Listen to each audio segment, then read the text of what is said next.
So the movie opens with this really, really goofy sequence where Apocalypse is born.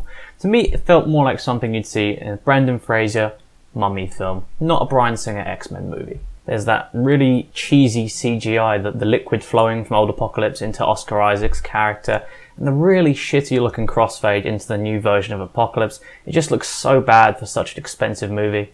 The lazy exposition in Cyclops' classroom reminding you of what happened in the last movie. Then there's that really clumsy line where the teacher says, "You were around 7 years old at the time," just in case you weren't sure how old Cyclops is. When we cut to East Berlin, the Blob cameos for like 4 seconds, getting knocked out by Angel. I know the movie's already really long, but couldn't we have had an actual fight scene or something? And this whole part of the film just feels really awkward and rushed as it is. We dart around to like 4 different places in about 10 minutes. The film doesn't stop to breathe and just let us take it in. It just very quickly wants to set up Apocalypse, Cyclops, Nightcrawler, and Magneto. Talking of Magneto, he's got the most generic backstory imaginable in this film. He lives in rural Poland with his gorgeous wife and child, and his life is oh so wonderful. Oh boy, what could possibly happen next? I kinda just wish Magneto had found peace in the mountains somewhere on his own. Just wouldn't seem quite so cliched. So Havoc then takes his brother Cyclops to see Xavier. Anyone else think the CGI was really terrible when Cyclops knocked over Jean Grey's books? Speaking of Jean Grey, goddamn that is a rough American accent from Sophie Turner. She over-affects everything. It sounds like she's trying too hard to do the accent. Remember when she wakes up from her nightmare and she says, "I could feel all this death," and you can just really hear the British accent coming through. It's just horrible, and it's not very encouraging considering that she's a franchise figurehead moving forward. Then we've got a scene of Apocalypse getting woken up in Cairo, and oh so coincidentally, Moira McTaggart is there snapping pictures. Was that really necessary? It's not very convincing either way. Xavier then spies on her in Cerebro and says something like she hasn't aged a day, which brings me to my next complaint. The aging in these movies. We're supposed to believe Moira has aged, 21 years between these films? No chance. And it's not a lot less ridiculous for most of the other film's characters either. They'll need an elegant solution to make this work for the next film, which will surely be set in the 1990s, unless they just keep saying, deal with it. Now we're back to Magneto, whose family get killed because the daughter's swarm of birds make a cop fire an arrow into them by accident. Doesn't this just seem a bit clumsy and silly to anyone else? The fact that arrow went through both the child and mother is pretty ridiculous. At least Fassbender acts the hell out of the scene and gets a pretty awesome revenge kill scene, I suppose. Then Apocalypse recruits Storm in Egypt and looks outrageously silly walking around in this giant cape. Things only get sillier when he phases a guy into a wall and kills him. CGI is really, really bad and it just looks goofy as fuck. Things don't get much better when Apocalypse gets all his intel about Earth being a shithole by touching a TV and just absorbing it somehow, I don't know. This is kind of the scene where I realised Oscar Isaac was going to be completely wasted in this movie. Anyone could do that raspy, melodramatic voice, and they don't all cost as much as he does. Then Mystique and Nightcrawler go to visit Caliban to get him a new ID, and we meet Psylocke for the first time. She says nothing and just glares a lot, which pretty much sums up her role in this film. Back at the X-Mansion, Cyclops gets his special glasses and talks to Jean Grey, and it's the first of several really, really forced attempts to shove their inevitable romance down our throats. Couldn't we just get used to these two people as separate characters first, before the gooey romance starts? Maybe save it for the next movie? Then we meet Jubilee, who is in this movie for like 3 minutes, and says about 3 or 4 sentences. Yep, that sucks. So we're almost halfway through the movie now, and Apocalypse finally recruits a vulnerable Magneto, the final of the 4 Horsemen. Apocalypse gives Magneto enhanced powers to manipulate the Earth's magnetic poles, and he uses it to destroy Auschwitz, which just seems kind of tacky and tasteless to me. Shouldn't we kind of keep the place around as a reminder of humanity at its worst anyway? Whatever your opinion, the scene is just a bit awkward and it's not lingered on, so that's that. After this, we finally get Quicksilver introduced, which is disappointing considering that he was everyone's favourite thing about Days of Future Past, and he doesn't show up till like an hour into this movie. Then we get a super cringeworthy scene where the young X-Men come out of a screening of Star Wars Return of the Jedi, and Jean Grey says we can all agree the third one's the worst. Clearly that was Bryan Singer ribbing X-Men 3, which he had nothing to do with, but it kinda backfires because he's unintentionally commenting on this movie as well, which is just leagues and leagues below First Class and Days of Future Past.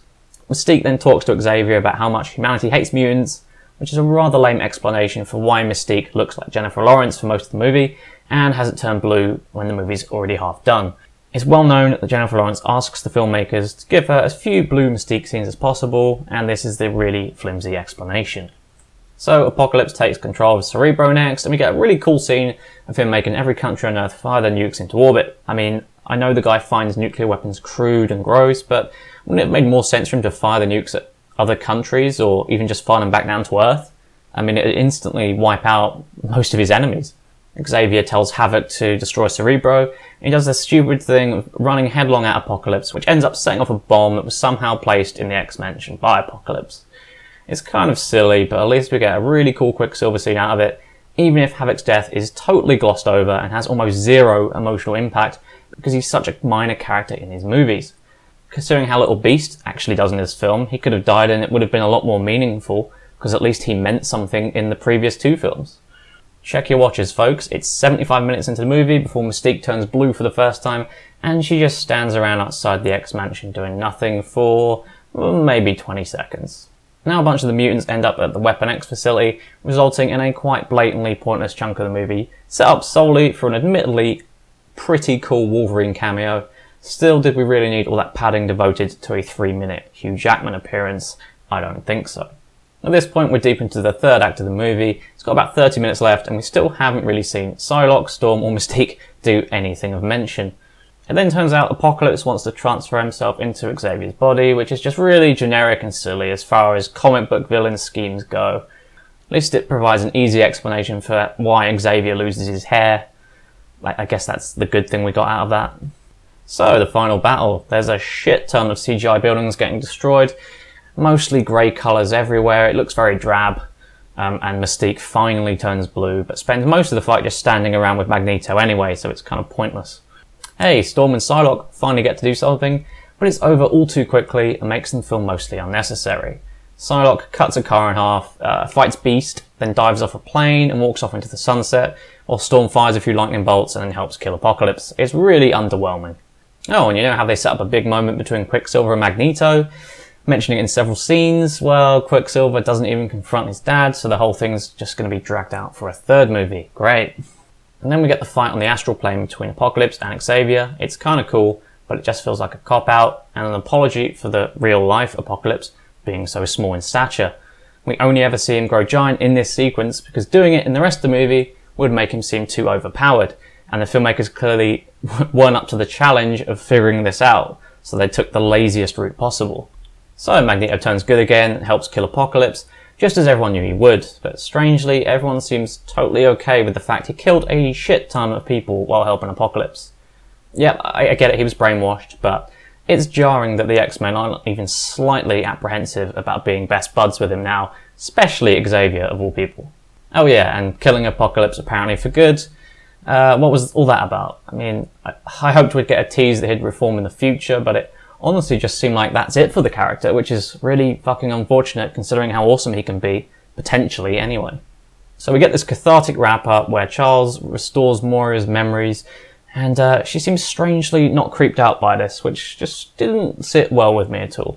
Oh, and did Nightcrawler waking up at the end feel like a rip-off of Iron Man waking up at the end of the Avengers to anyone else? So, the film's final scene is the young X-Men getting ready to fight the Sentinels in the Danger Room, but before we can see anything cool, it cuts to the credits. Great.